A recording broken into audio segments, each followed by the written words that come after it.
این مدل بامیه نه دردسر نرم شدن و خمیر شدن داره، نه اون همه قلق مثل بامیه های ایرانی. درست کردنش هم فوق العاده راحته.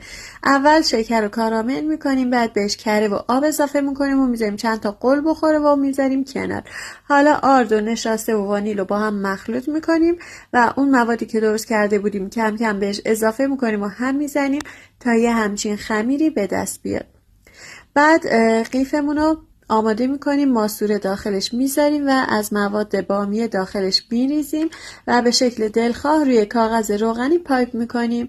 حالا بامیه هامون رو داخل روغن داغ با حرارت خیلی کم سرخ میکنیم.